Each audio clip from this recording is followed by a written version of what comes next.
So hello मेरे भाई, कैसे हो आप सब लोग। Hopefully you are doing good. कल हमने देखा था कि जो हमारा ब्लड है वो कैसे पूरी बॉडी में जाता है, from heart to whole body, complete body, और from body to heart again कैसे आता है, ये हमने कल जाना था। आज जानेंगे कि जब ब्लड क्या करता है, वापिस आता है हार्ट में, वो डीऑक्सीजनेटेड ब्लड रहता है। मतलब अब कार्बन डाइऑक्साइड उसमें ज्यादा है, कार्बन डाइऑक्साइड अब उसमें ज्यादा है और ऑक्सीजन कम है। तो क्या करेगा, यही ब्लड क्या करता है, ये जो हमारा हार्ट है ये क्या करेगा, हमारे चैम्बर से कौन से राइट एट्रियम में भेजेगा, फिर राइट एट्रियम से राइट वेंट्रिकल, फिर ये right ventricle with the help of pulmonary artery कहां भेजता है, लंग्स में। उसके बाद लंग्स में जाने के बाद ये डीऑक्सीजनेटेड से ऑक्सीजनेटेड हो जाता है, मतलब कार्बन डाइऑक्साइड रिच से ऑक्सीजन रिच ब्लड हो जाता है, जो कि पल्मोनरी वेन के जरिए वापस आता है। और फिर द सेम प्रोसीजर अपनाते हैं जिसमें जो हमारा ब्लड है वो with the help of heart वापस से वही प्रोसीजर करता है, वापस से बॉडी में जाता है और वापस आता है। तो इसमें एक चीज बड़ी सस्पिशियस हो गई क्या, कि भाई पल्मोनरी आर्टरी से तुम तो गए कहां पे, लंग्स में। लंग्स में जाने के बाद तुम डीऑक्सीजनेटेड थे, ऑक्सीजनेटेड कैसे हो गए, ऑक्सीजन तुम्हारे पास कहां से आ गया। तो this basically we will get to know today, जो कि हमारा टॉपिक बन जाता है क्या, रेस्पिरेशन। अब दो चीजें हैं, एक है रेस्पिरेशन और एक है ब्रीदिंग। कंफ्यूजन यहीं पे हो जाती है और एग्जाम में फंसते भी यहीं पे, रेस्पिरेशन को ब्रीदिंग से कंपेयर कर जाते हैं। अच्छा एक मिनट में first I should check whether आवाज क्लियर आ रही है कि नहीं आ रही है, और बता भी दिया करो यार, है ना, कमेंट में बता दिया करो कि आवाज क्लियर है और कुछ इंप्रूवमेंट चाहिए। हाँ भाई आवाज तो जा रही है। तो अब क्या हो रहा है कि रेस्पिरेशन को हम लोग ब्रीदिंग से कंपेयर करके कंफ्यूज हो जाते हैं। रेस्पिरेशन और ब्रीदिंग, जो हमारी ब्रीदिंग होती है ना वो हमारी नॉस्ट्रिल तक ही रहती है, और ब्रीदिंग में काम क्या रहता है, सिर्फ इनहेलेशन और एक्सहेलेशन का। ब्रीदिंग में काम क्या रहता है, इनहेलेशन और एक्सहेलेशन का। Without breathing respiration is not possible, but breathing is not respiration. बिना ब्रीदिंग के रेस्पिरेशन पॉसिबल नहीं है, बट ब्रीदिंग रेस्पिरेशन नहीं है। इसका मतलब ये है ब्रीदिंग सिर्फ नॉस्ट्रिल तक होती है। ब्रीदिंग में हमने क्या किया है कि जो बाहर हमारे पास प्योर एयर था या ऑक्सीजन थी उसको हमने क्या किया है, इनहेल किया है। इनहेल का मतलब हमने ऑक्सीजन को लिया है, और ऑक्सीजन को लिया है मतलब वो ऑक्सीजन रिच एयर हमारे अंदर गई है शरीर में। अब जो हम ऑक्सीजन छोड़ेंगे वो कार्बन डाइऑक्साइड रिच ऑक्सीजन भी रिलीज, उसी को हम कहते हैं एक्सहेलेशन। बस इतना ही ब्रीदिंग का काम है। अब हमने ऑक्सीजन लिया, अब ये शरीर में हमारे गया, ये यहां से स्टार्ट हो जाता है प्रोसेस अपना रेस्पिरेशन का, समझे। और रेस्पिरेशन का मतलब ये है breaking down of food to form glucose. क्या करेगा रेस्पिरेशन, अब हमारे इन्हें हमने क्या किया, ब्रीथ किया, ब्रीथ करने से के बाद जो हमारी एयर थी वो हमारे कहां पहुंची, parts of a body through blood.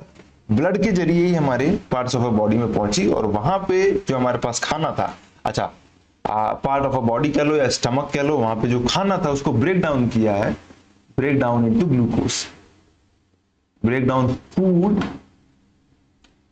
To glucose, उसी को हम क्या कहते हैं, रेस्पिरेशन कहते हैं। अच्छा इसमें दो टाइप का रेस्पिरेशन होता है, एक एरोबिक और एक एनारोबिक। दो टाइप के होते हैं, कौन कौन से, एक एरोबिक एक एनारोबिक। एरोबिक रेस्पिरेशन में ऑक्सीजन इन्वॉल्व रहता है, एरोबिक रेस्पिरेशन में ऑक्सीजन इन्वॉल्व रहता है, बट एनारोबिक रेस्पिरेशन में ऑक्सीजन इन्वॉल्व नहीं रहता है।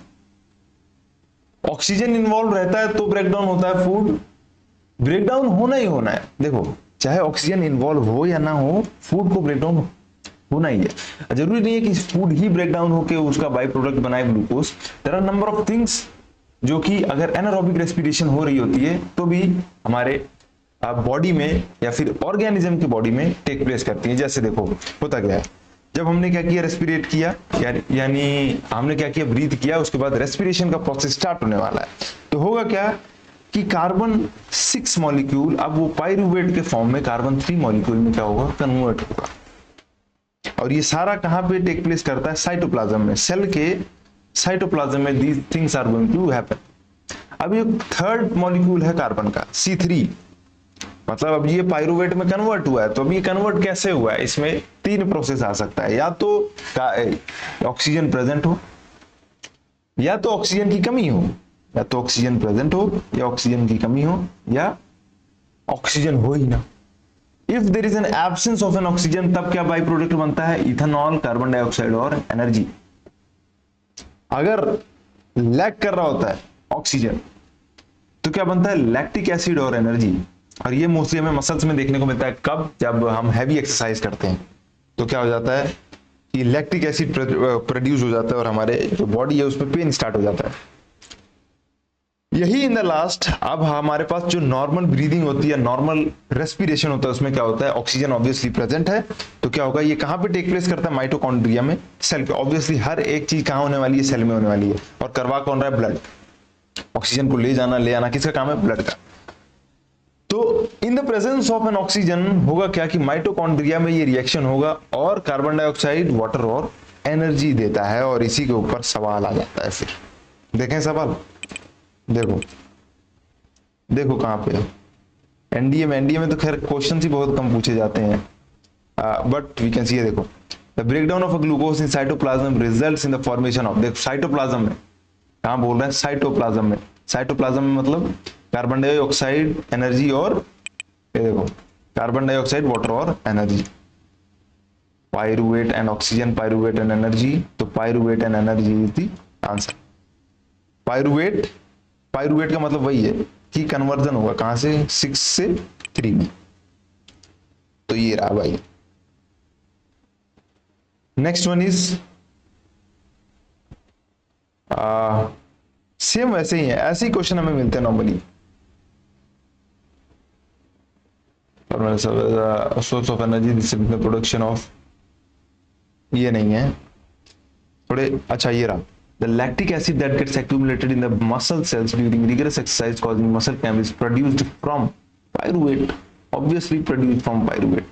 इथेनॉल का प्रोड्यूस होगा जब हमारे पास एब्सेंस ऑफ ऑक्सीजन होगी। इन एब्सेंस ऑफ ऑक्सीजन में क्या होता है, इथेनॉल प्रोड्यूस होता है। और पाइरूवेट का प्रोड्यूस होता है जब हमारे पास लैक, पाइरूवेट क्या, ये अपना क्या कहते हैं, लैक्टिक एसिड का प्रोड्यूस होता है जब we have lack of oxygen, तब हमारा लैक्टिक एसिड होता है। और अब देखते हैं भाई, ये तो वॉल्यूम की चीज है, सीडीएस में पूछता है, भर भर के पूछता है। ह्यूमन स्टमक, ये तो खैर हो गया, आसान वाला क्वेश्चन हो गया। Plants prepare glucose in the process of photosynthesis, ये नहीं है। अच्छा, मुझे इसमें थोड़ा ढूंढना पड़ जाता है, अगर मैं उसको डायरेक्टली उसके नीचे लगा दूं तो, बट यार नीचे लगाऊंगा तो हमारे लिए थोड़ा पंगा हो जाता है, ज्यादा मेहनत। A sprinter feel cramps and pain in the thigh muscle after run. This is due to accumulation of lactic acid. अब तुम दौड़ रहे हो तो क्या होगा, ऑक्सीजन की थोड़ी थोड़ी क्या हो जाएगी, कमी हो जाएगी, बट रेस्पिरेशन थोड़ी स्टॉप होगा। तभी क्या होता है, जो स्प्रिंटर्स होते हैं, क्योंकि उनको उस पर्टिकुलर पेस में भागना है, तो तभी क्या होता है, ऑक्सीजन हमारे उनके शरीर में लैक करता है। जैसे ऑक्सीजन लैक करेगा तब क्या होगा, लैक्टिक एसिड प्रोड्यूस होना शुरू हो जाएगा, देखो क्रैम्प्स आने लग जाते हैं। फिर लैक्टिक एसिड प्रोड्यूस होगा तो क्रैम्प्स आने लग जाएंगे। चलो, लाइफ प्रोसेस, बाइल, ओके, आगे आगे, प्रोटीन, कार्बोहाइड्रेट, और भी है क्या, बस इतना ही। So this is what the small topic of respiration। अब देखते हैं कि जैसे जो हमारा ब्लड था वो क्या हो रहा था, ऑक्सीजन रिच ब्लड बन के वापस से पल्मोनरी वेन के थ्रू हार्ट में जाता था। तो ये ऑक्सीजन रिच एक्चुअल में बन कैसे रहा है, हमारे पास ऑक्सीजन शरीर में पहुंच कैसे रही है? ऑब्वियसली हमें मालूम है जो लंग्स है वो क्या करता है कि एयर को या ऑक्सीजन को स्टोर करने में मदद करता है, बट कैसे कैसे, है ना, आज जानते हैं। So very important question come out from here is कि एक्चुअल में एयर लंग्स में पहुंचता कैसे, एक्चुअल में पहुंचता कैसे? तो थ्रू नॉस्ट्रिल के थ्रू, जैसे हम ब्रीथ करते हैं, breathing is just up to nostrils, सिर्फ नॉस्ट्रिल तक ही ब्रीदिंग है, उसके नीचे सारा काम किसका है? हमारा रेस्पिरेशन का है। तो नोज में जाएगा, हवा आपने ली। जस्ट इमेजिन बैठे हो आप दिन में, मेडिटेशन वगैरह करते हो कि नहीं करते हो भाई? किया करो, अगर नहीं करते हो तो it is very important, because है ना, meditation is somewhere somewhat which makes you mentally strong, बहुत इंपॉर्टेंट। और मेडिटेशन में ही, मेडिटेशन हो गया, योगा हो गया, these are the thing in which there is a need of an oxygen, बहुत ज्यादा। तो मानो तुम बैठे हो और तुमने क्या किया? इनहेल किया। सबसे पहले एयर कहां गई? नोज में। नोज के बाद फेरिनेक्स में। देखो नॉस्ट्रिल के जस्ट पीछे क्या होता है? फेरिनेक्स, जस्ट नीचे आने के लिए फेरिनेक्स। देन लैरिनेक्स। लैरिनेक्स, देखो फेरिनेक्स क्या होता है कि ऐसा एरिया है जहां पे एयर और फूड एक साथ ही जाते हैं, मतलब कि इनका एक कॉमन पैसेज है, कॉमन रूट है, जिसमें एयर और फूड एक ही रास्ता उनका सेम है। कभी देखना अगर जब तुम खाना खा रहे हो तो हमारा जो इनहेल हम नहीं कर रहे होते हैं, और जब हम इनहेल कर रहे होते तब खाना नहीं खा रहे होते हैं। ये क्या हो गया? ये मैंने कॉन्ट्रापुंटल बता दिया। वो S1 S2 पढ़ते होगे इंग्लिश में, कॉन्ट्रापुंटल S1 S2 इंग्लिश में। English is very important which is basically here to clear your examination, तो बहुत ध्यान से पढ़ना है। और वो ये जो कॉन्ट्रापुंटल वाला टॉपिक है ना यार, ये इसमें आ जाता है, कॉम्प्रिहेंशन में आ जाता है। तो उसमें क्या कहता है? कहता है कि अगर एयर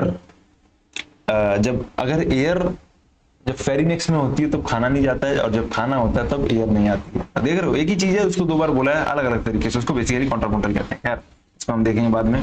तो नोज से कहा जाता है एयर फेरिनेक्स में, फेरिनेक्स एंड लैरिनेक्स। फेरिनेक्स के बाद कहा? लैरिनेक्स में। लैरिनेक्स कहा?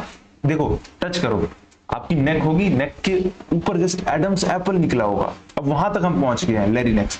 अब उसके और नीचे जाते हैं, एडम एप्पल के नीचे देखते होगे, टच करके देखो, फील करके कि एडम एप्पल के नीचे सी कलर की ऐसी शेप में कुछ आपको हड्डी दिख रही होगी।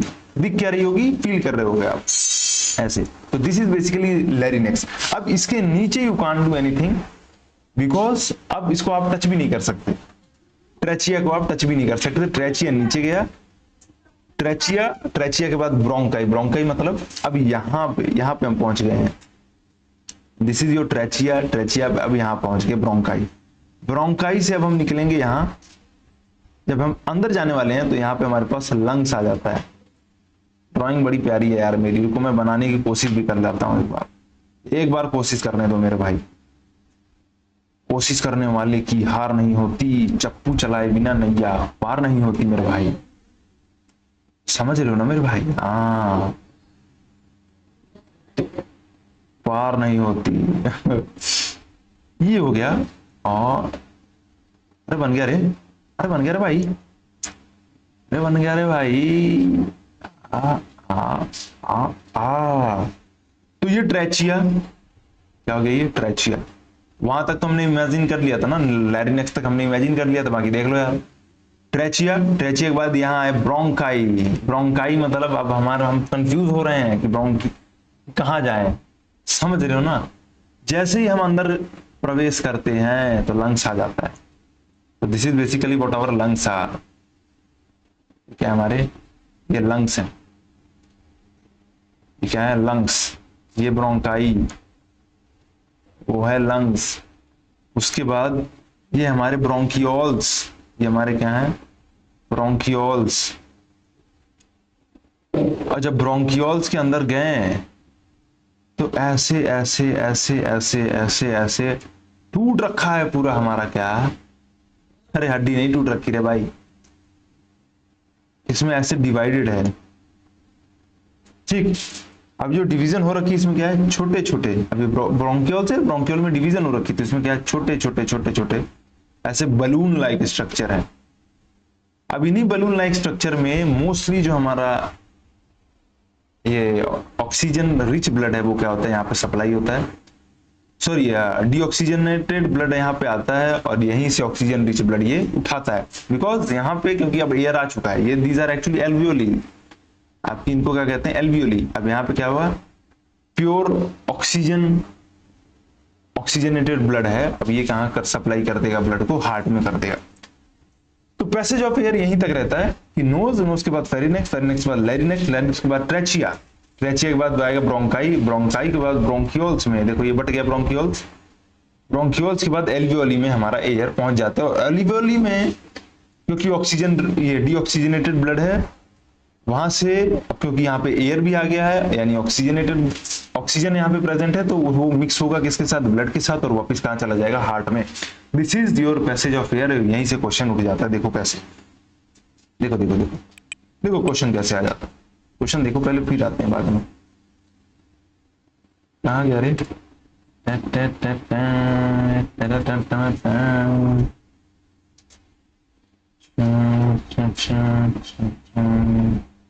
अच्छा अगली बार काम करूंगा यार, इसमें लगा दुआ करूंगा, जो भी हम है ना अलग अलग जो हमारे सब टॉपिक्स बनते हैं ना, उसको इसमें लगा दिया करूंगा। हो सकता है अभी हमें ना मिले, क्योंकि ढूंढना इतना मुश्किल नहीं है, बट समय की थोड़ी कमी रहती है।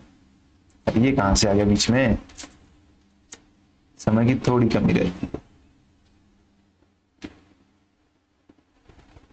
हाँ नहीं मिला नहीं, क्या आता है, ये पैसेज पूछ लेता है कि सबसे पहले क्या है, फेरिनेक्स है, लैरिनेक्स है, इसमें कंफ्यूज कर देगा। ठीक है, तो ये passage of air. Next one is your रेस्पिरेट। देखो अब होता क्या है कि हमने एयर तो लिया, अभी हमने देखा ना, with the help of these nose, pharynx, larynx, trachea, bronchi, अब with the help of these all things जो हमारा एयर है वो कहां पहुंचता है, लंग्स में। लेकिन हर वक्त जरूरी नहीं है कि उतनी अमाउंट की एयर पहुंचे हमारे लंग्स में। क्यों? क्योंकि अकॉर्डिंग टू द नीड हम क्या करते हैं, अपने लंग्स को एक्सपैंड करते हैं और कॉन्ट्रैक्ट करते हैं अकॉर्डिंग टू द नीड। पहले सोच रहे, जब हमें ज्यादा ऑक्सीजन की जरूरत होगी तो हम क्या करेंगे, लंबी सांसें लेंगे। जब हमें नॉर्मली ऑक्सीजन की जरूरत होगी या नॉर्मली हमें इनहेल करना है या है ना, नॉर्मली ब्रीदिंग करनी है, तो क्या करेंगे हम, क्या करेंगे, नॉर्मल ब्रीदिंग करनी है तो नॉर्मल एयर हम लोग कोशिश करेंगे लेने की। बहुत ज्यादा अपने लंग्स को प्रेशर नहीं डालेंगे, लंग्स के ऊपर बहुत ज्यादा एयर को इनटेक नहीं करेंगे। तो अकॉर्डिंग टू द नीड हम क्या करते हैं, वॉल्यूम, लंग का वॉल्यूम क्या करते हैं, बढ़ाते हैं। तो इसी को बेसिकली हम लोग रेस्पिरेटरी वॉल्यूम कहते हैं, अकॉर्डिंग टू द नीड। जैसे नॉर्मली हम ब्रीदिंग कर रहे हैं तो उसको हम टाइडल वॉल्यूम कहते हैं। जैसे नॉर्मल ब्रीदिंग कर रहे हैं तो नॉर्मल ब्रीदिंग में क्या कहता है, जो एक्सपैंड होता है, जो हमारा या एयर जो इनटेक करते हैं हम लोग, वो नियरली अबाउट 500 ml की एयर इनटेक करते हैं नॉर्मल ब्रीदिंग में, जिसको हम टाइडल वॉल्यूम कहते हैं। नॉर्मल ब्रीदिंग किया, देखो अभी हम लोग बैठे हैं या जब भी तुम लोग बैठे हो पढ़ रहे हो, तो उसमें क्या कर रहे हो, आप लोग नॉर्मली ब्रीथ कर रहे हो। इसका मतलब अब हमारे जो वॉल्यूम है एयर का, basically it is known as tidal volume. जो बहुत तेज बच्चा होता है क्लास का, जो जानता है इंपॉर्टेंस इसकी, मेडिटेशन की, योगा की, एक्सरसाइज की, तो उसमें क्या है, वो एक्सरसाइज जब करता है तो नॉर्मल इनहेलेशन से वो थोड़ी सी ज्यादा एयर लेता है। एक्सरसाइज कर रहे हो और क्या हो रहा है, हम लोग एक्सहेल और इनहेल, ब्रीदिंग फास्ट हो जाती है एक्सरसाइज में।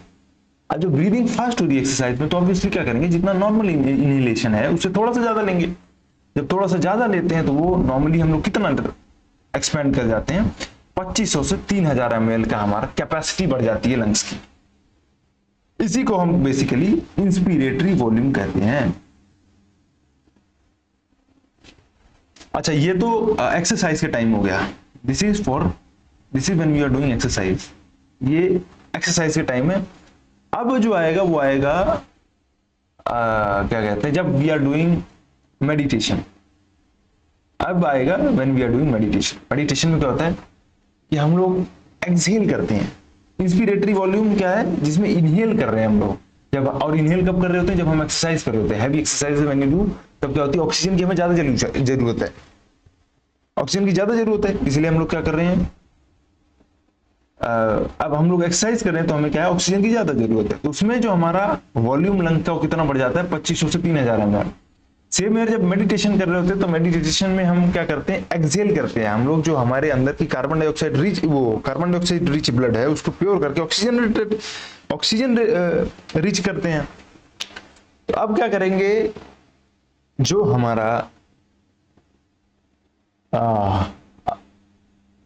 ये लंग्स है वो क्या करेगा, कॉन्ट्रैक्ट होगा। कॉन्ट्रैक्ट क्यों होगा, क्योंकि हम एक्सहेल कर रहे हैं। अब जो हमारे अंदर कार्बन डाइऑक्साइड है उसको क्या कर रहे हैं, बाहर निकाल रहे हैं। जब बाहर निकालेंगे तो हम एक्स्ट्रा कार्बन डाइऑक्साइड हम लोग बाहर निकालने की कोशिश करते हैं, ताकि हम लोग एक्स्ट्रा इनहेलेशन तो नॉर्मली हम ही करते हैं। कभी देखना मेडिटेशन में क्या होता है, इनहेलेशन नॉर्मल होता है बट एक्सहेलेशन लंबा करते हैं। कहते हैं ना कि इनहेल तो तुम वैसे ही करो जैसे कर रहे हो, बट धीरे धीरे धीरे धीरे क्या होता है, छोड़ना रहता है, क्या एक्सहेल करना रहता है, धीरे धीरे हमें एक्सहेल करना होता है। Inhalation you can do normally. और जब हम इसको एक्सहेल आउट करते हैं तो हमारी जो कैपेसिटी होती है वो लंग्स कितनी बढ़ जाती है, 1000 से 1100 ml, 1000 से 1100 ml। इसी को हम लोग बेसिकली एक्सपीरेटरी वॉल्यूम कहते हैं। And in the last is residual volume. इसमें जो sometime we do like forceful exhalation, ताकि जो भी रिमेनिंग एयर हमारे शरीर में बची वो निकाला जा सके, विच इज एक्चुअली 1100 से 1200 ml की वॉल्यूम की कैपेसिटी होती है। तो मुझे ऐसा लगता है कि यहाँ पे थोड़ी सी आप लोगों को परेशानी हुई होगी समझने में, तो मैं इसको कोशिश करता हूँ कि एज सुन एज पॉसिबल इसको और बेहतर बनाने की कोशिश करता हूँ। तो है क्या कि वी है वॉल्यूम, रेस्पिरेटरी वॉल्यूम हमारे पास है, tidal, inspiratory, expiratory and residual. Tidal volume में क्या होगा, नॉर्मल ब्रीदिंग करते हैं और 500 ml तक हम लोग एयर इनटेक कर लेते हैं। इंस्पिरेटरी वॉल्यूम में कब हम करते हैं, जब वी आर डूइंग एक्सरसाइज और हमें बहुत ज्यादा ऑक्सीजन की जरूरत है, तब इंस्पिरेटरी वॉल्यूम होता है। इसमें क्या होता है, नॉर्मल इनहेलेशन से हम लोग थोड़ी सी ज्यादा एयर लेते हैं, थोड़ी सी क्या भाई, मतलब थोड़ा ज्यादा ही एयर लेते हैं, जिससे हम 2500 से 3000 ml तक हमारी लंग की कैपेसिटी हो जाती है। एक्सपिरेटरी वॉल्यूम में क्या होता है, जब हम मेडिटेशन कर रहे होते हैं और या जब हम ऑक्सीजन को एक्सहेल कर रहे होते हैं तब हम यूज करते हैं एक्सपिरेटरी वॉल्यूम। इसमें हमारी लंग कैपेसिटी कितनी होती है, 1000 से 1100 ml। एंड इन रेसिडुअल, जब हम फोर्सफुली एक्सहेल करते हैं आउट ऑक्सीजन को, तब हम रेसिडुअल वॉल्यूम का यूज होता है हमारा, जिसमें 1100 से 1200 ml ब्लड हम या एयर हम अपनी लंग्स में इतनी कैपेसिटी होती है कि वो ले सके। तो this is what your respiratory volume, बस इतना है। ठीक है जी, अब थोड़ा सा हम लोग देख लेते हैं क्वेश्चन देखें भाई। तो देखो क्वेश्चन किस तरह से आता है।